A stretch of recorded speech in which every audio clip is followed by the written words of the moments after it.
The Union League at 140 South Broad Street is a lesson in architecture as social membership. Its Renaissance Revival editions from 1909 to 1911, associated with Julian Abele, expanded a club whose grand rooms projected patriotism, wealth, order, and elite belonging.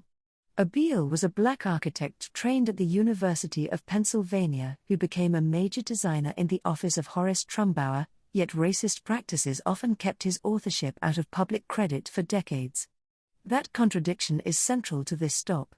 The building can display an institution's power while the architect who helped shape its spaces remains overlooked. Read the facade and additions carefully, but do not confuse style with neutrality.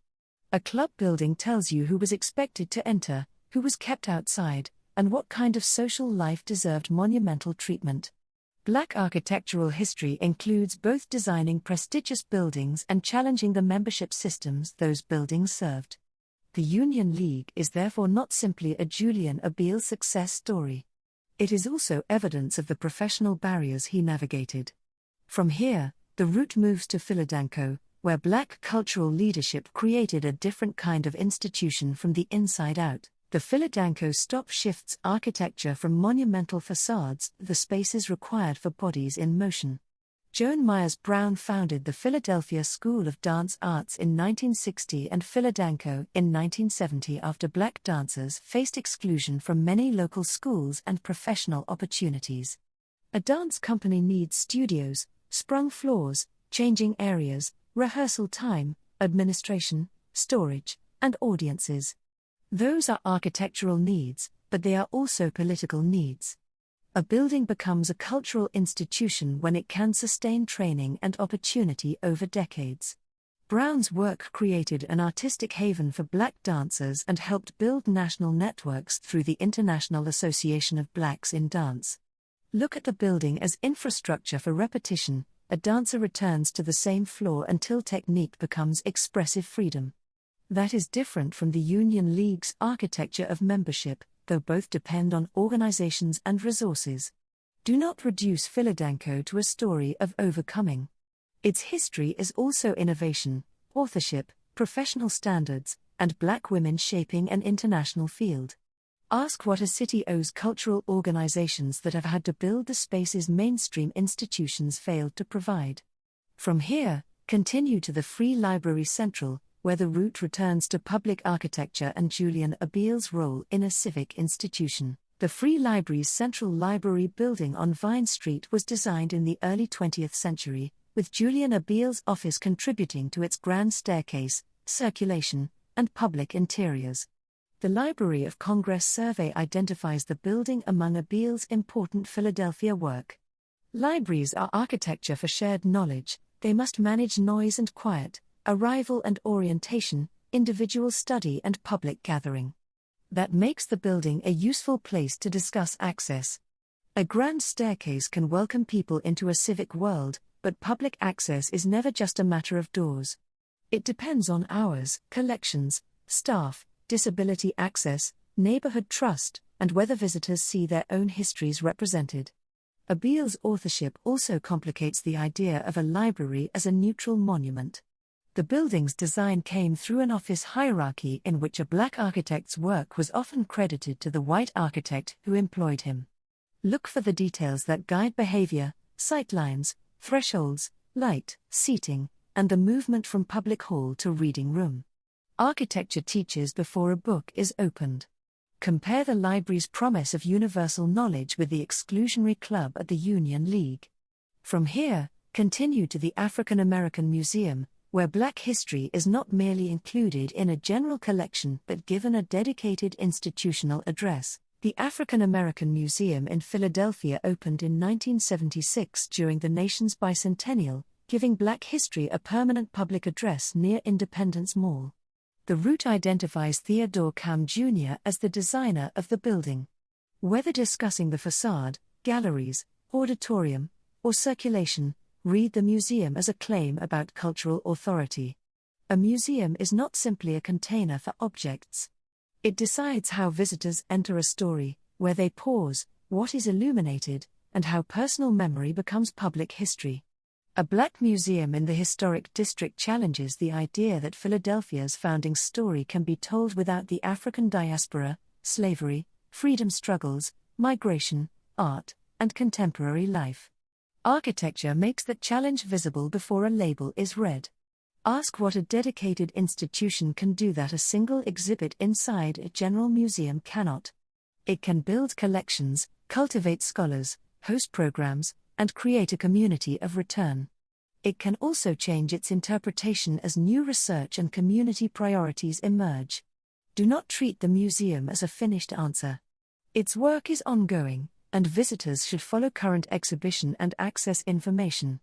From here, travel to the Philadelphia Museum of Art, where the route places Beale's architectural legacy beside one of the city's most powerful cultural monuments. The Philadelphia Museum of Art was designed and built over a long period beginning in the 1910s, with Julian Beale playing a major role in the design development through the Horace Trumbauer office. The building's Beaux-Arts monumentality places art on a civic stage, stairs, symmetry, elevation, and a view down the parkway tell visitors that culture deserves permanence. But the route asks you to look beyond the facade. Who designed the building? Who received public credit?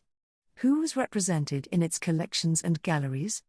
Beale's participation matters because Black architectural authorship was often obscured even when Black designers shaped major institutions.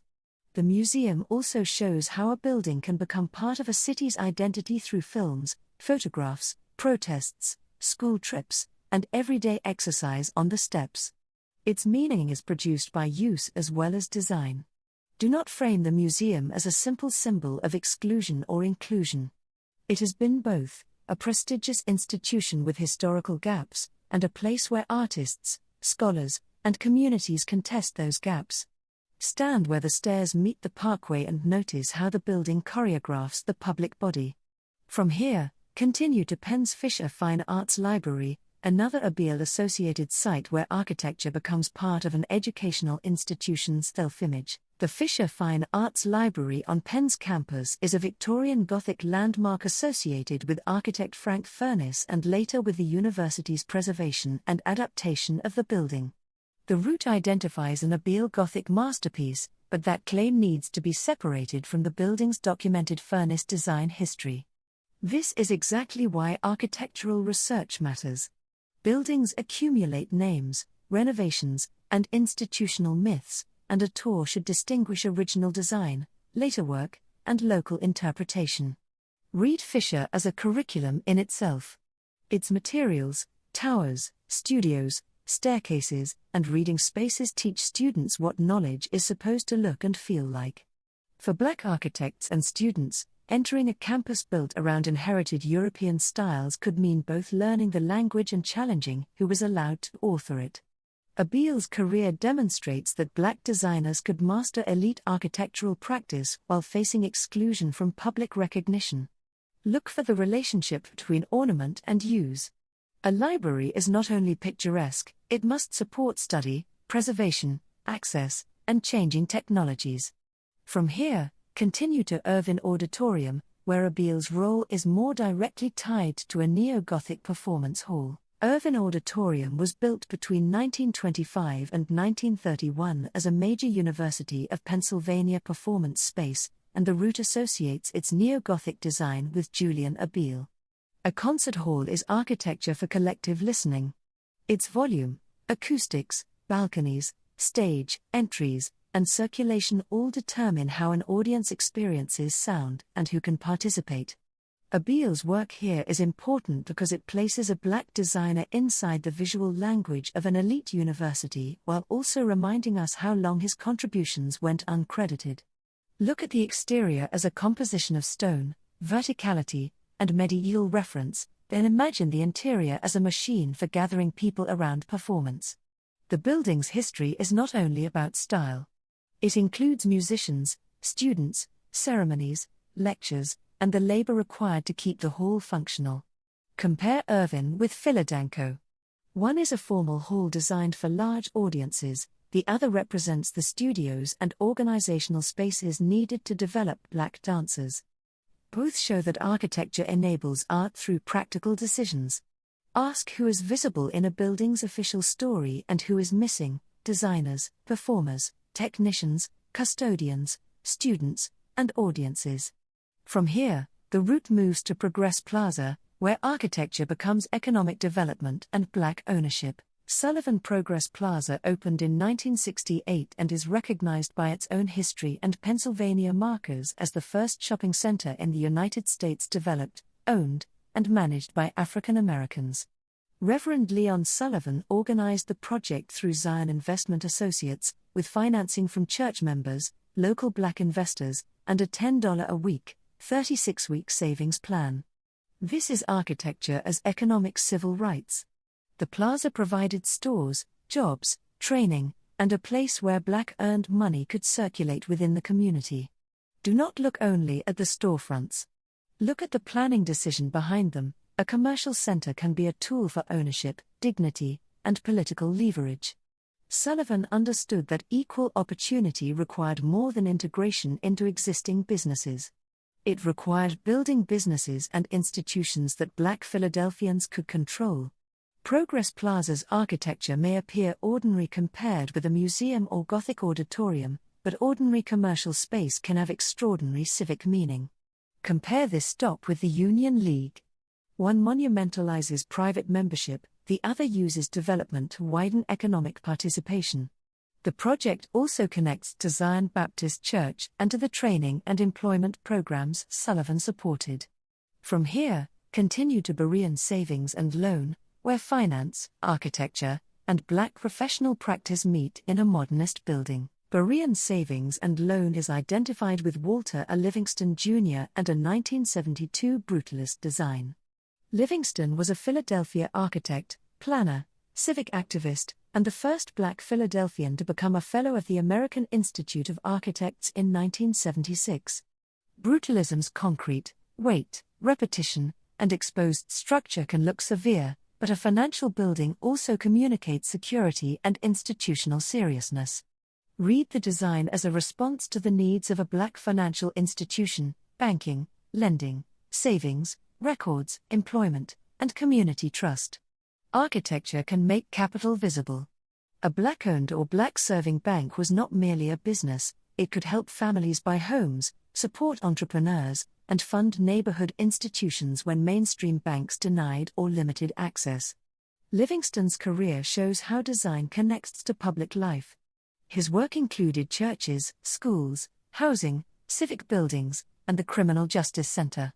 He was not only producing images, he was shaping the spaces through which Philadelphians moved and received services. Look at the building's materials and ask what they say about permanence. Does the facade feel open, guarded, monumental, or practical? From here, continue to Zion Baptist Church, another Livingston building where modernist design is inseparable from civil rights leadership and Black community life. Zion Baptist Church was founded in 1882 and rebuilt in the early 1970s after a 1969 fire. The present modernist building was designed by Walter A. Livingston Jr. for the congregation led by Reverend Leon Sullivan, the civil rights and economic development leader who served as pastor from 1950 to 1988. Its glass clerestory and strong geometric forms create an abstracted steeple, translating sacred identity into modern materials. But the building's importance is not only visual. Zion has held worship, organizing, food distribution, education, music, civic gatherings, and neighborhood services. Its architecture had to support a dense social life. Sullivan's selective patronage campaigns linked the church to economic justice, while Progress Plaza translated those ideas into commercial development. The two stops belong together. One is a sanctuary and civic engine, the other is a shopping center built around Black ownership. Notice the church's relationship to Broad Street and the surrounding community. The building does not retreat from public life. It faces it. Conservation matters because modernist buildings can be misunderstood as cold or disposable even when their materials carry community memory. The route ends here by asking what Black architectural legacy means. It is not only a list of famous designers. It includes institutions that commissioned Black architects, congregations that sustained civic work, dancers who required studios, banks that created access, and communities that made buildings matter through use.